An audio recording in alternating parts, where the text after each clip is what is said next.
Graça e paz da parte de Deus, nosso Pai, e do Senhor Jesus Cristo seja convosco. Hoje eu gostaria de estar compartilhando a corrupção da humanidade, passo a passo. Mas vamos direto ao assunto, como sempre, com a ajuda e o auxílio do Espírito Santo, o meu professor, o meu guia fiel.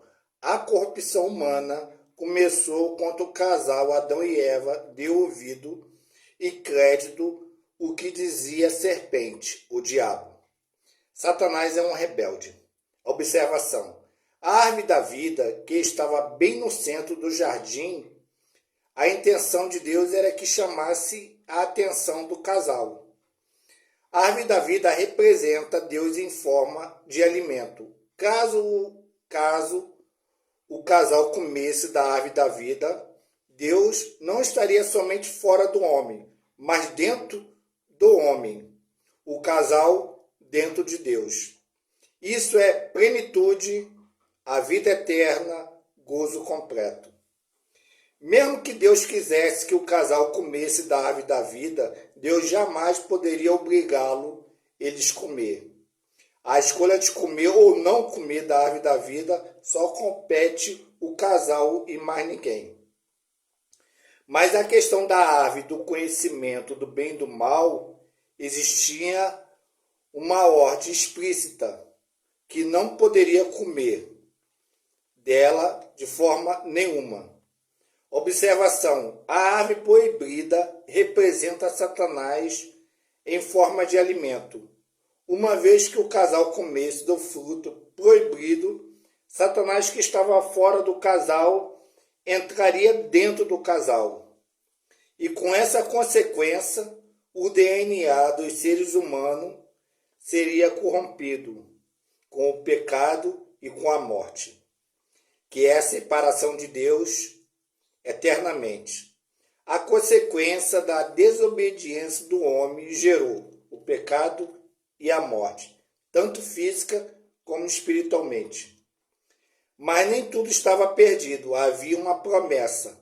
A promessa de Deus era que da descendência da mulher nasceria um Redentor, o Salvador, o Cristo, que ia pagar o preço pela humanidade, resgatando como era antes da queda. Agora bem melhor, porque nós éramos criatura de Deus, mas agora seria filho de Deus por meio de Jesus Cristo. Mesmo com a queda do homem, a humanidade tinha longevidade, podendo viver quase 1000 anos. A longevidade era literal. Por exemplo, Caim, filho de Adão, edificou uma casa para habitar. E não só uma casa, mas uma cidade inteira, graças à longevidade. De acordo com a ciência verdadeira, a hipótese convincente da longevidade que os antediluvianos tinham era atribuída ao silício. Havia mais silício no mundo do que o carbono. Sem falar que o clima da era antediluviana era bem diferente dos dias de hoje. Não havia chuva, mas havia uma névoa, como se fosse uma neblina que regava toda a terra, molhando. A névoa impedia que as plantas recebessem a luz do sol diretamente e fizesse o fotossíntese, transformando a luz do sol em energia, em carbono. O condutor de energia das plantas e de todos os seres vivos era o silício e não o carbono, como é nos nossos dias. O silício era o condutor de energia para as plantas. As plantas produziam frutos gigantes para alimentar toda a terra.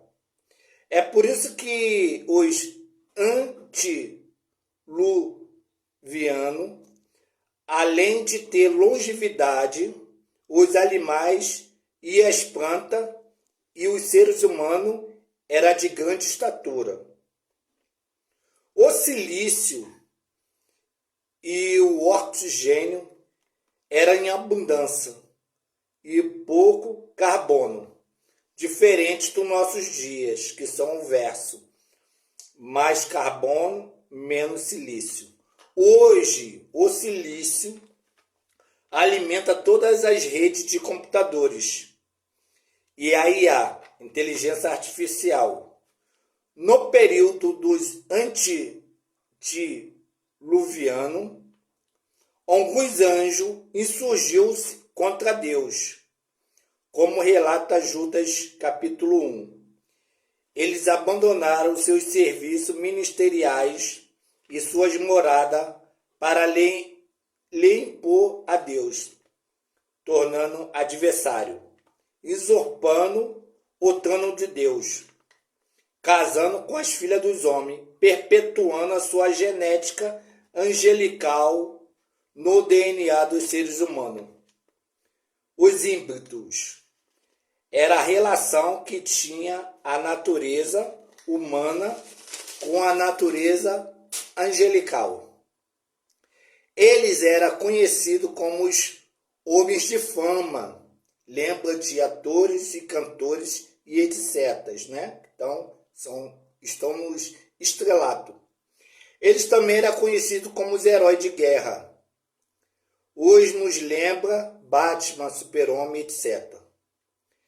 Caso os anjos tivessem êxito, sucesso, toda a raça humana seria corrompida. E Cristo jamais poderia vir da descendência da mulher e salvar a humanidade. Nós, seres humanos, estaríamos perdidos e condenados para sempre, longe da presença de Deus, do nosso Criador.